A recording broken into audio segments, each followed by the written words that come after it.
जर का मी तुम्हाला म्हणाले फक्त 30 रुपयामध्ये तुम्ही जपान, चायना, न्यूयॉर्क, सिंगापूर फिरू शकता, तेही अवघ्या 3-4 तासामध्ये. विश्वास बसत नाहीये ना? आता तुम्हाला नक्कीच प्रश्न पडले असतील, इथे जायचं कसं, टायमिंग काय आहे, एंट्री फीस किती आहे, तिथले रूल्स अँड रेग्युलेशन काय आहेत आणि इथे नक्की आहे तरी काय. हो हो हो, काही चिंता करू नका. मी आज तुमच्या सगळ्या प्रश्नांची उत्तरं देणार आहे. त्यासाठी हा व्हिडिओ तुम्ही शेवटपर्यंत नक्की पहा.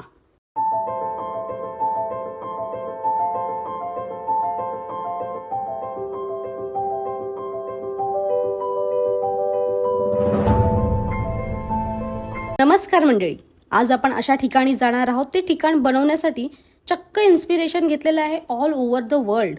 Inspired by Central Park in New York, Zabeel Park in Dubai, Millennium Park in Chicago, Garden by the Bay in Singapore. प्रश्न पहिला, इथे जायचं कसं आणि कशाने? तर तुम्ही ट्रेन, ओला किंवा उबर किंवा तुमच्या स्वतःच्या व्हेकलने सुद्धा जाऊ शकता. जर तुम्ही ट्रेनने जाण्याचं निवडलं असेल तर ठाणे स्टेशनपासून 2 नंबर प्लॅटफॉर्म खाली अगदी तिकीट काउंटरच्या समोरून तुम्हाला शेअरिंग ऑटो मिळतील आणि शेअरिंग ऑटोचे कॉस्ट फक्त आणि फक्त 40 रुपये आहे. आणि जर तुम्ही ओला, उबर किंवा स्वतःच्या व्हेकलने जाणार असाल तर सरळ नमो ग्रँड सेंट्रल पार्क टाकून त्यावर गेट नंबरही दाखवतं. तर तुम्ही न चुकता गेट नंबर 6 निवडा, म्हणजेच Namo grand central park gate number 6. आता तुम्ही म्हणाल गेट नंबर 6 का? तर त्याचंही कारण आहे, तेही तुम्हाला पुढे कळेलच. आणि तिथे पार्किंग व्यवस्थाही खूप छान आहे.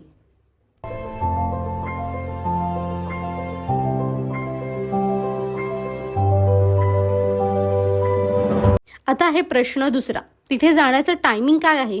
सगळ्यात पहिली सूचना, पार्क सोमवारी पूर्णपणे बंद असतं. मला इथे जाण्याचं बेस्ट टायमिंग म्हणजे एक तर अर्ली मॉर्निंग किंवा इव्हिनिंग.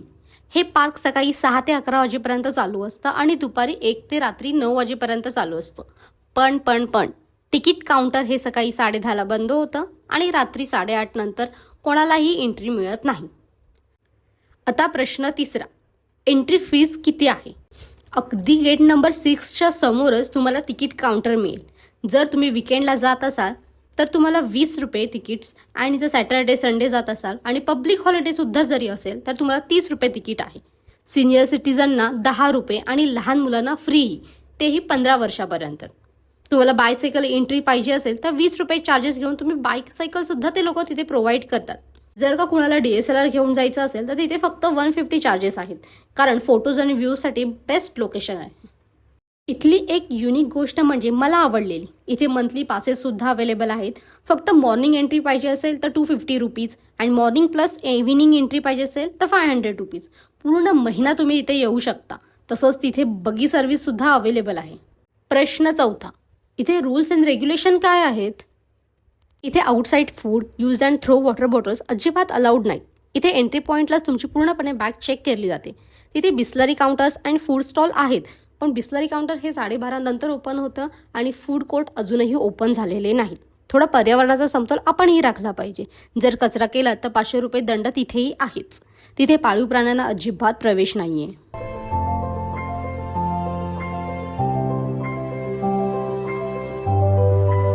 20 पेक्षा जास्त एकरमध्ये पसरलेले हे पार्क 4 झोनमध्ये डिवायडेड आहे. First play zone, second sport Arena, third theme garden आणि फोर्थ लेक साईड. तुम्हाला प्रत्येक झोनला मॅप मिळेल, त्यामुळे आपण नक्की कुठे आहोत हे कळायला खूप जास्त इझी जातं. जर तुम्ही गेट नंबर 6 निवडला असाल तर तुम्हाला 3 झोन तुम्ही लगेचच कव्हर करू शकता. गेट नंबर 6च्या समोरच थीम गार्डन, राईट साईडला स्पोर्ट्स अरेना आणि लेफ्ट साईडला प्ले झोन आहे. 20,000 पेक्षा जास्त एकरमध्ये पसरलेलं हे महाराष्ट्रातलं सगळ्यात मोठं पार्क म्हणजे नमो ग्रँड सेंट्रल पार्क, तेही आपल्या ठाण्यामध्ये. माझं पर्सनली सगळ्यात आवडतं थीम गार्डन, त्यातलंही प्रचंड आवडतं गार्डन म्हणजे चायनीज गार्डन.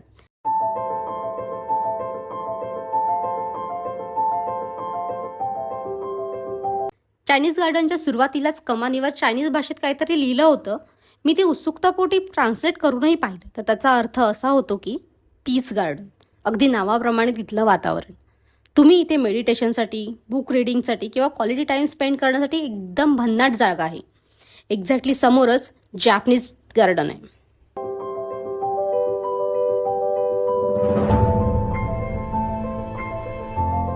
हे जणू जपानी बागांच्या शैलीत तयार करण्यात आलंय. इथले पारंपरिक जपानी प्रवेशद्वार, लाल रंगाचे पूल, बांबूंची लागवड, शांत पाण्याचे तलाव आणि दगडी पायवाटा. जणू जपानी संस्कृतीची झलक दिसत होती तिथे. मी यांना मिनी चायना किंवा मिनी जपान नक्कीच म्हणू शकता. तसेच मोरोकोन गार्डन, मुघल गार्डन अगदी गडद लाल, पांढऱ्या, निळ्या, पिवळ्या रंगांनी सजलेलं आहे. पण त्या सगळ्यांचा इतके फोटोजेनिक भिंती आहेत. तिथे असणारे फाउंटन, अनेक रंगीबिरंगी फुलपाखरे, अनेक निरनिराळ्या वेलींनी त्यांच्या अवतीभोवती घेरा घातलेला आहे. आणि हे राहिलेलं फ्लोरा ट्रेलिस ह्या पार्कची सर्वात सुंदर भागांपैकी एक जागा. फुलांनी अगदी वेलींनी सजलेला हा मार्ग, मी सांगते ना, फोटो आणि व्हिडिओसाठी यांच्यासारखी दुसरी बेस्ट जागा असूच शकत नाही. तसंच पुढे आहे लेक व्ह्यू. लेक व्ह्यूमध्ये एक्स ब्रिज, लेक व्ह्यू डेक. लेक व्ह्यू डेकला तुम्ही सेल्फी पॉईंटसुद्धा बोलू शकता. तिथे असलेले वॉटरफॉल्स, फाउंटन, स्टेज आणि ॲम्पी थिएटर सगळं बघण्यासारखं आहे. ॲम्पी थिएटरला कधी कधी प्रोग्राम्स असतात, पण रोजच असतील असं नाही.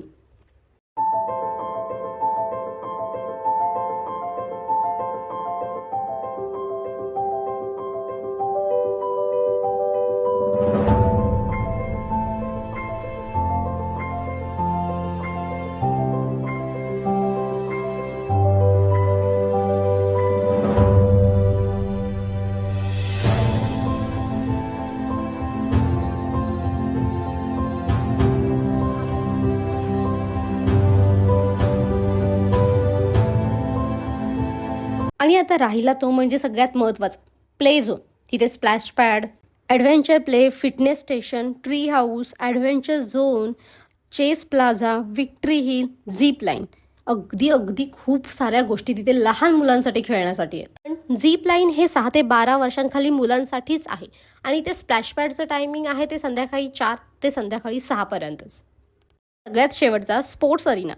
त्यामध्ये आहे climbing area, tennis court, basket court, skate park आणि खूप सारे मल्टीपर्पज कोर्ट इथे अवेलेबल आहेत. अगदी हे पार्कच मल्टीपर्पज आहे.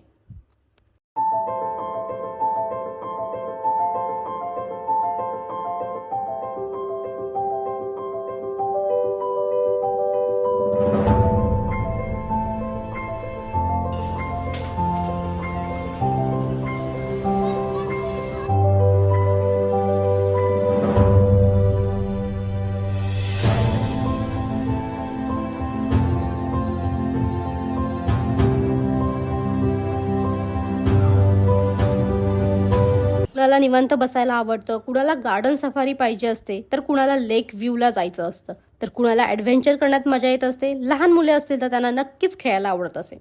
तर कुणाला डान्स, ड्रामा, म्युझिक पाहिजे असतं. आणि आपल्यातला एक तरी नमुना असा असतो की त्याला सतत फोटोज, व्हिडिओज काढायचे असतात. ह्या सगळ्यांसाठी ही जागा एकदम परफेक्ट आहे. तुम्ही नक्की व्हिजिट करा.